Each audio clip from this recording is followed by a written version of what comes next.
वो जाकर सोना पड़ा उनको, उनके साथ, मोदी के साथ एक मिनिस्टर बने। ನಮ್ಮ ದೇಶದ ಪ್ರಧಾನಿಯಾಗಿರುವಂತಹ ನರೇಂದ್ರ ಮೋದಿ ಮೇಲೆ ಲೈಂಗಿಕ ಹಗರಣದ ಅತಿ ದೊಡ್ಡ ಆರೋಪ ಕೇಳಿ ಬರ್ತಾ ಇದೆ. ಏನೋ ಇದು ಬೇರೆ ಪ್ರತಿಪಕ್ಷಗಳು ವಿರೋಧ ಪಕ್ಷಗಳು ಮಾಡ್ತಾ ಇವೆ ಅಂದರೆ ಅಲ್ಲ, ಇದು BJPಯಿಂದಲೇ ಸಿಡಿದಂತಹ ಬಾಂಬ್. ಏನಿದು ಪ್ರಕರಣ, ಯಾರು ಆರೋಪ ಮಾಡ್ತಾ ಇರುವಂಥದ್ದು, ಯಾಕೆ ಆರೋಪ ಮಾಡ್ತಾ ಇರುವಂಥದ್ದು, ಕಂಪ್ಲೀಟ್ ಡೀಟೇಲ್ಸನ್ನು ಈ ಒಂದು ವಿಡಿಯೋದಲ್ಲಿ ವಿವರಿಸ್ತಾ ಹೋಗ್ತೀನಿ. ಅದಕ್ಕೂ ಮೊದಲು ಈ ಒಂದು ವಿಡಿಯೋವನ್ನು ನೀವು ಮೊದಲಿನ ಬಾರಿ ವೀಕ್ಷಣೆ ಮಾಡುವವರಾಗಿದ್ದರೆ ಖಂಡಿತವಾಗಿಯೂ ಈ ಒಂದು ಚಾನಲನ್ನು ಸಬ್ಸ್ಕ್ರೈಬ್ ಮಾಡ್ಕೊಂಡು ನೋಡಿ. ಮಾತ್ರ ಅಲ್ಲ, ನಿರಂತರವಾಗಿ ಇಂತಹ ಅಪ್ಡೇಟ್ಗಳನ್ನು ನಿಮ್ಮ ಮುಂದೆ ತರುವಂತಹ ಪ್ರಯತ್ನವನ್ನು ನಾವು ಮಾಡ್ತೀವಿ.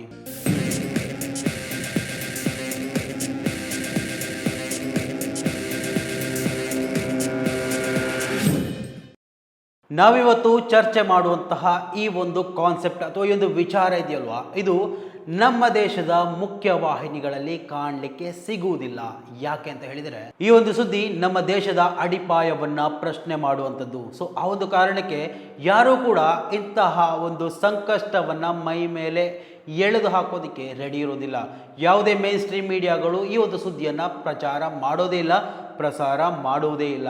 ಯಾಕಂತ ಹೇಳಿದರೆ ಅವರಿಗೆ TRPಯ ಗುಂಗಿನಲ್ಲೇ ಇವಾಗಲೂ ಕೂಡ ವಾರ್ತೆಗಳನ್ನು ಪ್ರಸಾರ ಮಾಡ್ತಾ ಇರುವಂಥದ್ದು. ಆದರೆ ಈ ಒಂದು ವಿಡಿಯೋವನ್ನು ನೋಡ್ತಾ ಇರುವಾಗ ನಿಮ್ಮ ರಕ್ತ ಕೂಡ ಕುದಿಬಹುದು. ಯಾಕಂತ ಹೇಳಿದರೆ ಮೋದಿ ಅಭಿಮಾನಿಗಳ ಸಂಖ್ಯೆ ಹೆಚ್ಚಾಗಿದೆ. ಈ ಒಂದು ವಿಡಿಯೋನ ಮಾಡುವಾಗ ಮೋದಿ ಬಗ್ಗೆ ಏನು ವಿರೋಧ ಮಾಡೋಕ್ಕಿದ್ರು ಅದನ್ನು ಚೆನ್ನಾಗಿ ಉಪಯೋಗಿಸಿ ಅನ್ನುವಂತಹ ಕಮೆಂಟನ್ನು ಕೂಡ ನಾವು ಗಮನಿಸಬಹುದು. ಆದರೆ ಅದು ಯಾವುದು ನಮ್ಮ ದೇಶಕ್ಕೆ ಅಪಮಾನ ಆಗುವಂತಹ ಸಂದರ್ಭದಲ್ಲಿ ನೀವು ನನಗೆ ಮಾಡುವಂತಹ ಅಪಮಾನಗಳನ್ನು ಧೈರ್ಯವಾಗಿ ಎದುರಿಸಬಹುದು. ಯಾಕಂತ ಹೇಳಿದರೆ ನಿಮಗಿಂತಲೂ ನನಗಿಂತಲೂ ನನ್ನ ದೇಶ ನನಗೆ ದೊಡ್ಡದು. ನಮ್ಮ ದೇಶದ ಪ್ರಧಾನಿ ನರೇಂದ್ರ ಮೋದಿ ಮತ್ತು BJP ವಿರುದ್ಧ ಇವತ್ತು ತೊಡೆತಟ್ಟಿರುವಂಥದ್ದು ಬೇರೆ ಯಾರೂ ಅಲ್ಲ, ಹಿಂದುತ್ವದ ಪ್ರತಿಪಾದಕ BJPಯನ್ನೇ ಬೆಂಬಲಿಸ್ತಾ ಇದ್ದಂತಹ ಅವರ ವ್ಯಕ್ತಿ ಸುಬ್ರಹ್ಮಣ್ಯ ಸ್ವಾಮಿ ಅವರು. ಒಂದು ಕಾಲದ ಮೋದಿ ಅವರ ಪರಮಾಪ್ತ ಪತ್ರಕರ್ತೆ ಅಂತ ಕೇಳಲ್ಪಟ್ಟಂತಹ ಅವರು ಪತ್ರಕರ್ತೆ ಮಧುಕೇಶ್ವರ್ ಅವರು ಮಾಡಿರುವಂತಹ ಗಂಭೀರ ಲೈಂಗಿಕ ಆರೋಪದ ಬಗ್ಗೆ ಎಳೆಯಾಗಿ ತಿಳಿಯುವಂತಹ ಒಂದು ಪ್ರಯತ್ನವನ್ನ ಮಾಡೋಣ. ಮೊದಲು ಸುಬ್ರಹ್ಮಣ್ಯ ಸ್ವಾಮಿ ಅವರ ಆ ಒಂದು ವಿಡಿಯೋವನ್ನ ಗಮನಿಸ್ತಾ ಹೋಗೋಣ. मैं 3-4 नाम महिला का दे सकते हैं जो MP बने हैं, वो जाकर सोना पड़ा उनको, उनके साथ, मोदी के साथ एक मिनिस्टर बने सोकर। एप्स्टीन तो वहाँ ये जैसे GB रोड में चलती है वैसे वो चला रहा था, लोग जा रहे थे वहाँ, कौन कौन इंडिया से जानते थे, बड़ी लिस्ट है, बट उसको अभी छोड़ दें, पहले बड़ा आदमी को पकड़ो. BJPಯ ನಾಯಕ ಮತ್ತು ಮಾಜಿ ಕಾನೂನು ಸಚಿವನ ಹೇಳಿಕೆ, ಸುಬ್ರಹ್ಮಣ್ಯ ಸ್ವಾಮಿ ಅವರ ಹೇಳಿಕೆ ಇಡೀ ದೇಶ ದಿಗ್ಭ್ರಮೆಯಿಂದ ಇವತ್ತು ಅದನ್ನು ಎದುರು ನೋಡ್ತಾ ಇದೆ. ನೋಡಿ, ಬೇರೆ ಯಾರೋ ರಾಹುಲ್ ಗಾಂಧಿನೋ ಅಥವಾ ಬೇರೆ ಯಾರೋ ಈ ಒಂದು ವಿಚಾರನೂ ಹೇಳಿದರೆ ಅವರನ್ನು ಏನಾದರೂ ಒಂದು ಕುಹಕದ ಮಾತುಗಳಾಡಿ ಅವರನ್ನು ಪಪ್ಪು ಗಿಪ್ಪು ಅಂತ ಮಾಡಿ ಸೈಡ್ ಮಾಡ್ಬೋದಿತ್ತು. ಆದರೆ ಈ ಒಂದು ಆರೋಪವನ್ನು ಮಾಡ್ತಾ ಇರುವಂಥದ್ದು BJPಯನ್ನೇ ಅವಲಂಬಿಸಿದಂತಹ ಓರ್ವ ನಾಯಕ, ಮಾತ್ರ ಅಲ್ಲ ಮಾಜಿ ಕಾನೂನು ಸಚಿವರಾಗಿದ್ದಂತಹ ಓರ್ವ ವ್ಯಕ್ತಿ ಸುಬ್ರಹ್ಮಣ್ಯ ಸ್ವಾಮಿ ಅವರು ಈ ಒಂದು ಗಂಭೀರವಾದಂತಹ ಆರೋಪವನ್ನು ಮಾಡ್ತಾ ಇರುವಂಥದ್ದು.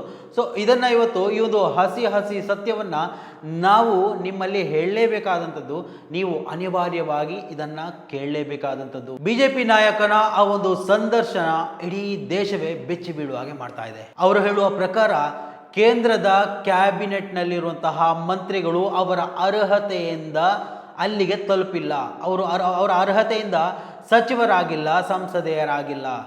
ಮತ್ತು ಯಾಕೆ ಆಗಿದ್ದಾರೆ ಅಂತ ಹೇಳಿದರೆ, ಸಚಿವರಾಗಬೇಕು, ಸಂಸದರೇ ಆಗಬೇಕು ಅಂತ ಹೇಳಿದರೆ ಅವರ ಜೊತೆ ಹೋಗಿ ಮಲಗಬೇಕಂತೆ. ಅವರು ಆಯ್ಕೆ ಆಗಿರುವುದು ನಮ್ಮ ದೇಶದ ಪ್ರಧಾನಿ ನರೇಂದ್ರ ಮೋದಿ ಅವರ ಜೊತೆಗಿನ ಲೈಂಗಿಕ ಸಂಬಂಧ, ಅವರ ಜೊತೆಗೆ ಮಲಗಿದ ಕಾರಣಕ್ಕೆ ಅವರಿಗೆ ಈ ಒಂದು ಅರ್ಹತೆ ಸಿಕ್ಕಿದೆ ಅಂದರೆ ನೀವು ನಂಬಲೇಬೇಕು. ಇದು ಹೇಳ್ತಾ ಇರೋದು ನಾನಲ್ಲ ಅಥವಾ ನಮ್ಮ ರಾಜ್ಯದ ಮುಖ್ಯಮಂತ್ರಿ ಅಲ್ಲ, ಇದು BJP ನಾಯಕ ಅಥವಾ ಮಾಜಿ ಕಾನೂನು ಸಚಿವ ಬಹಿರಂಗವಾಗಿ ಒಂದು ಸಂದರ್ಶನದಲ್ಲಿ ಹೇಳ್ತಾ ಇರುವಂತಹ ಒಂದು ಅಸಲಿ ಸತ್ಯ. ಅಷ್ಟಕ್ಕೆ ಕಥೆಗಳು ಮುಗಿಯೋದಿಲ್ಲ.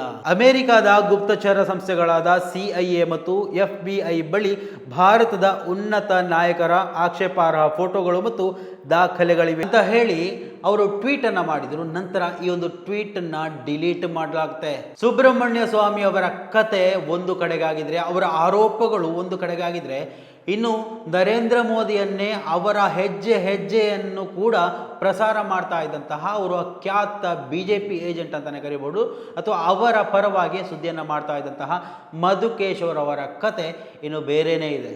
ಒಂದು ಕಾಲದಲ್ಲಿ ಮೋದಿ ಅವರನ್ನು ಸಮರ್ಥಿಸಿ ಮೋದಿ ನಾಮ ಪುಸ್ತಕ ಬರೆದಿದ್ದ ಹಿರಿಯ ಪತ್ರಕರ್ತೆ ಮಧುಕೇಶ್ವರ್ ಈಗ ಮೋದಿ ಅವರ ವಿರುದ್ಧವೇ ತಿರುಗಿ ಬಿದ್ದಿದ್ದಾರೆ.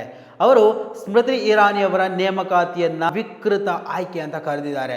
ಕೇವಲ 12ನೇ ತರಗತಿ ಪಾಸಾದವರಿಗೆ ಶಿಕ್ಷಣ ಸಚಿವ ಸ್ಥಾನ ನೀಡಿದ್ದು ಯಾವುದರ ಸಂಕೇತ ಅಂತ ಪ್ರಶ್ನೆಯನ್ನ ಮಾಡಿರುವಂಥದ್ದು. ಗುಜರಾತ್ CM ಆಗಿದ್ದ ಕಾಲದ ಮಾನ್ಸಿ ಪ್ರಕರಣ ಮತ್ತು IAS ಅಧಿಕಾರಿಗಳು ಸಲ್ಲಿಸಿದ ದಾಖಲೆಗಳನ್ನು ಕೂಡ ಆ ಪತ್ರಕರ್ತೆ ನೆನಪಿಸಿರುವಂಥದ್ದು. ಅತ್ಯಂತ ಗಂಭೀರವಾಗಿ ಮೋದಿಯವರು ಭಾರತದ ಆರ್ಥಿಕತೆ ಮತ್ತು ಹಿಂದುತ್ವವನ್ನು ನಾಶ ಮಾಡಲು ಅಮೆರಿಕದ CIA ನೆಟ್ಟಿರುವ ಗಿಡ ಅಂತ ಕೂಡ ಅವರು ಆರೋಪವನ್ನು ಮಾಡ್ತಾ ಇರುವಂಥದ್ದು. ಇನ್ನು ರಾಷ್ಟ್ರೀಯ ಭದ್ರತೆ ಮತ್ತು ಪ್ರಧಾನಿ ಮೋದಿ ಅವರ ಮೌನದ ಬಗ್ಗೆ ಸಂದೇಹಗಳು ಮೂಡ್ತಾ ಇದೆ. ಈ ಆರೋಪಗಳು ಕೇವಲ ವೈಯಕ್ತಿಕ ನೈತಿಕತೆಯ ಪ್ರಶ್ನೆಯಲ್ಲ, ಇದು ರಾಷ್ಟ್ರೀಯ ಭದ್ರತೆಯ ವಿಷಯ ಕೂಡ ಹೌದು. ವಿದೇಶಿ ಶಕ್ತಿಗಳ ಬಳಿ ನಮ್ಮ ನಾಯಕರ ಇಂತಹ ರಹಸ್ಯಗಳಿದ್ದರೆ ಅವರು ನಮ್ಮ ದೇಶದ ಮೇಲೆ ಒತ್ತಡ ಹೇರಲು ಅಥವಾ ಬ್ಲ್ಯಾಕ್ ಮೇಲ್ ಮಾಡಲು ಬಳಸಿಕೊಳ್ಳಬಹುದು. ಇಷ್ಟೆಲ್ಲ ಆರೋಪಗಳು ಕೇಳಿ ಬಂದರೂ ಪ್ರಧಾನಿಯವರು ಯಾಕೆ ಮೌನವಾಗಿದ್ದಾರೆ? ನಾ ಖಾವುಂಗ ನಾ ಖಾನೇ ದೂಂಗ ಎನ್ನುವರು ಇಂತಹ ಗಂಭೀರ ವಿಷಯಗಳಲ್ಲಿ ಯಾಕೆ ತೂಟಿ ಬಿಚ್ಚುತ್ತಾ ಇಲ್ಲ? ಸ್ನೇಹಿತರೆ, ಇದು ನಮ್ಮ ದೇಶ ಎದುರಿಸ್ತಾ ಇರುವಂತಹ ಗಂಭೀರವಾದಂತಹ ಒಂದು ಸಮಸ್ಯೆಗಳಲ್ಲಿ ಒಂದು. ಇದರಲ್ಲಿ ನೀವು ಪಕ್ಷ ನೋಡಬಾರ್ದು, ರಾಜಕೀಯ ನೋಡಬಾರ್ದು, ಧರ್ಮವನ್ನ ನೋಡಲೇಬಾರ್ದು. ಯಾಕೆಂತ ಹೇಳಿದ್ರೆ ನಮ್ಮ ದೇಶದ ಚುಕ್ಕಾಣಿಯನ್ನ ಹಿಡಿದ ಇರುವಂತಹ ಮೋದಿಯನ್ನ ಚದುರಂಗದಾಟದಲ್ಲಿ ಬೇರೆ ದೇಶಗಳು ಬಳಸ್ಕೋತಾ ಇದೆ ಅಂತ ಹೇಳಿದರೆ ಇದು ನಮ್ಮ ದೇಶಕ್ಕೆ ನಾಚಿಕೆಗೇಡಿನ ವಿಷಯ. ನಮ್ಮ ದೇಶ ಯಾವ ರೀತಿಯಲ್ಲಿಯೂ ಮುಂದುವರಿಯಲಿಕ್ಕೆ ಸಾಧ್ಯವೇ ಇಲ್ಲ. ಈ ಒಂದು ಪ್ರಧಾನಿ ಯಾವವರೆಗೆ ನಮ್ಮ ದೇಶದ ಚುಕ್ಕಾಣಿಯನ್ನು ಹಿಡಿದು ನಮ್ಮನ್ನು ಒಂದು ರೀತಿಯಲ್ಲಿ ಚದುರಂಗದಾಟಕ್ಕೆ ಬಳಸ್ಕೋತಾ ಇದೆಯೋ ಅಲ್ಲಿಯವರೆಗೆ ನಮ್ಮನ್ನು ಮತ್ತು ನಮ್ಮ ದೇಶವನ್ನು ಅಭಿವೃದ್ಧಿ ಮಾಡೋದಕ್ಕೆ ಇವರಿಂದ ಖಂಡಿತ ಸಾಧ್ಯ ಇಲ್ಲ. ನಾವು ಎಫ್ಸ್ಟೀನ್ ಫೈಲ್ ಬಗ್ಗೆ ಕೇಳಿದ್ದೇವೆ. ಎಫ್ಸ್ಟೀನ್ ಫೈಲಲ್ಲಿ ನಮ್ಮ ದೇಶದ ಸಚಿವರುಗಳ ಅಥವಾ ಪ್ರಧಾನಿಯವರ ಫೋಟೋಗಳು ರಾರಾಜಿಸ್ತಾ ಇದ್ವು ಅನ್ನುವಂತಹ ವಿಚಾರಗಳು ಕೇಳಿ ಬಂದಿದ್ದು.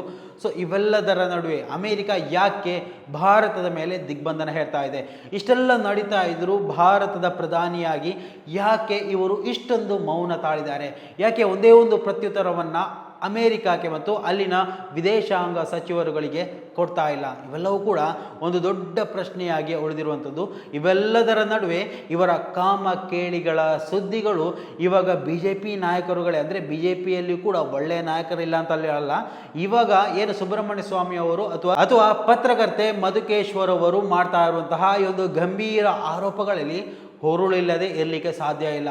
ಸೊ ಇವೆಲ್ಲವನ್ನು ಕೂಡ ನೀವುಗಳು ಯಾವ ರೀತಿಯಲ್ಲಿ ಸ್ವೀಕಾರ ಮಾಡಬೇಕು ಅಂತ ಹೇಳಿದರೆ, ನಮ್ಮ ದೇಶದ ಪ್ರಧಾನಿ, ನೀವ್ಯಾಕೆ ಪ್ರಧಾನಿಯವರ ಬಗ್ಗೆ, ನರೇಂದ್ರ ಮೋದಿ ಅವರ ಬಗ್ಗೆ ಯಾಕೆ ಮಾತಾಡ್ತಾ ಇದ್ದೀರಾ ಅಂತ ನೀವು ಪ್ರಶ್ನೆ ಕೇಳ್ತಿರಲ್ವಾ? ನಾವು ಪ್ರಧಾನಿ ನರೇಂದ್ರ ಮೋದಿ ಅವರ ಬಗ್ಗೆ ಅವರ ವೈಯಕ್ತಿಕ ವಿಚಾರದಲ್ಲಿ ಮಾತಾಡ್ತಾ ಇಲ್ಲ, ನಮ್ಮ ದೇಶದ ಪ್ರಧಾನಿಯಾಗಿದ್ದಾರೆ. ಯಾಕೆ ನೀವು ರಾಹುಲ್ ಗಾಂಧಿ ವಿಚಾರದಲ್ಲಿ ಮಾತಾಡ್ತಾ ಇಲ್ಲ ಅಂತ ಅನ್ನುವಂತಹ ಪ್ರಶ್ನೆಯನ್ನು ನೀವು ಕೇಳಿದರೆ, ರಾಹುಲ್ ಗಾಂಧಿ ಯಾರು? ರಾಹುಲ್ ಗಾಂಧಿ ನಮ್ಮ ದೇಶದ ಯಾರು ಅಂತ? ಪ್ರಧಾನಿಯ ಅಥವಾ ಗೃಹ ಸಚಿವರ ಅಥವಾ ಏನಾದರೂ ಕಾನೂನು ಸಚಿವರ ಅಥವಾ ಬೇರೆ ಏನಾದರೂ ಹುದ್ದೆಗಳಲ್ಲಿದ್ದಾರಾ? ಅಥವಾ ನಮ್ಮ ದೇಶವನ್ನು ಪ್ರತಿನಿಧಿಸುವಂತಹ ವ್ಯಕ್ತಿಯ ಅಥವಾ ನಮ್ಮ ರಾಜ್ಯದ ಮುಖ್ಯಮಂತ್ರಿಯ ಅಥವಾ ಬೇರೆ ಏನಾದರೂ ಆಗಿದ್ದಾರಾ? ಏನೂ ಆಗಿಲ್ಲ. ವಿರೋಧ ಪಕ್ಷದಲ್ಲಿರುವಂತಹ ಓರ್ವ ನಾಯಕ ಮಾತ್ರ. ಸೊ ಅವರು ಪ್ರಧಾನಿಯಾಗಿದ್ದರೆ ಅವರನ್ನು ಕೂಡ ಇದೇ ರೀತಿ ನಾವು ಪ್ರಶ್ನೆ ಮಾಡೇ ಮಾಡ್ತೇವೆ. ಇವತ್ತು ಎಷ್ಟು ದೊಡ್ಡ ಕಳಂಕವನ್ನು ನರೇಂದ್ರ ಮೋದಿ ಅವರು ಎದುರಿಸ್ತಾ ಇದ್ದಾರೆ ಅಂತ ಹೇಳಿದರೆ, ಒಂದೇ ಒಂದು ಪತ್ರಿಕಾಗೋಷ್ಠಿ ಕರೆದು ಇದಕ್ಕೆಲ್ಲ ಪ್ರತ್ಯುತ್ತರ ಕೊಡ್ಬೋದಿತ್ತು.